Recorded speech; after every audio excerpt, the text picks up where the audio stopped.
ప్రతి అక్షరం ప్రజల పక్షం. HR9 న్యూస్ టీవీకి స్వాగతం, సుస్వాగతం. ఐసిడిఎస్ కార్యాలయంలో పక్క రాష్ట్ర కర్ణాటక ప్రాంతానికి అంగన్వాడీ పాల ప్యాకెట్లు అమ్ముకున్న వారిపై కఠిన చర్యలు తీసుకోవాలని హుకుం జారీ చేసిన ఎమ్మెల్యే రాజు. గత ప్రభుత్వం అవినీతి చేసి ప్రజల రక్తంను పీల్చి పిప్పి చేసిన ప్రజా ప్రతినిధులపై హుక్కుపాదం మోపిన ఎమ్మెల్యే ఎంఎస్ రాజు. మడకసిర గుడిబండ ఐసిడిఎస్ కార్యాలయం గత వైసీపీ ప్రభుత్వంలో ఓ వైసీపీ ప్రజా ప్రతినిధి సోదరుడు 2 సంవత్సరాల క్రితం అంగన్వాడీలకు గత ప్రభుత్వం ద్వారా పాల ప్యాకెట్లు, గర్భవతులకు, పిల్లలకు పంపిణీ చేయవలసిన పాల ప్యాకెట్లను పక్క రాష్ట్రంకు తరలించి అమ్మినటువంటి వైసీపీ ప్రజా ప్రతినిధి తమ్ముడుపై కర్ణాటక రాష్ట్రంలో పలు పత్రికల్లో, మడకసిర నియోజకవర్గంలో కూడా పలు పత్రికల్లో కథనాలు వచ్చాయి. శుక్రవారం సాధారణ సర్వసభ్య సమావేశంలో ఎమ్మెల్యే ఎంఎస్ రాజు మాట్లాడుతూ అంగన్వాడీల పాల ప్యాకెట్లను రాష్ట్రంలో అమ్ముకున్న వారిని విచారించి అవినీతికి పాల్పడిన వారిపై కేసు నమోదు చేయాలని రూరల్ సిఐ రాజకుమార్ కు ఎమ్మెల్యే ఎంఎస్ రాజు సూచించారు. HR9 న్యూస్ సత్యసాయి జిల్లా మడకసిర రిపోర్టర్ ఈశ్వర్. ఇవి గవర్నమెంట్ ఇచ్చేది పేద ప్రజలు, గర్భవతులైన తల్లులకి అవగాహన లేనటువంటి వాళ్ళకి అవగాహన కల్పిస్తూ తల్లి బిడ్డ సంక్షేమం కోసం ప్రభుత్వాలు మంచి ఆలోచనతో పెట్టినటువంటి కార్యక్రమాలు. అందరూ మహిళలే పనిచేస్తారు.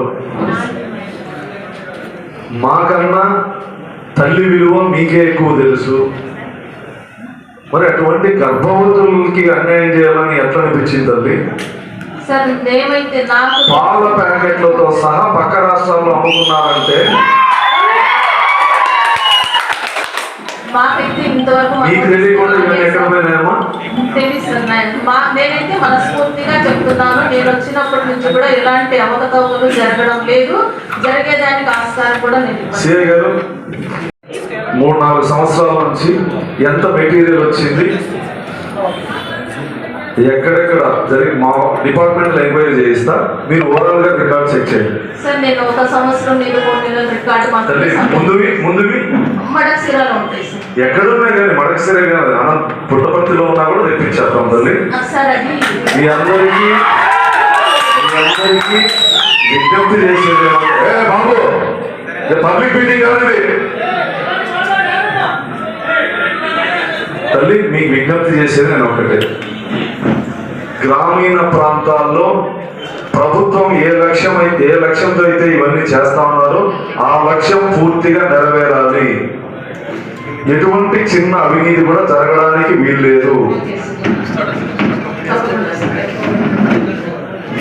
తల్లి గర్భంలో శిశువు యొక్క ఆరోగ్యం కోసం, తల్లి బిడ్డ సంక్షేమం కోసం ప్రభుత్వాలు వీటిని ఖర్చు పెడతా ఉన్నాయి. వీటి దగ్గర మనము, నేనేం మాట్లాడాలో నాకు అర్థం కాలేదు తల్లి. నేను రికార్డ్స్ అన్ని చూసిన తర్వాత మాట్లాడతాను. కూర్చోండి.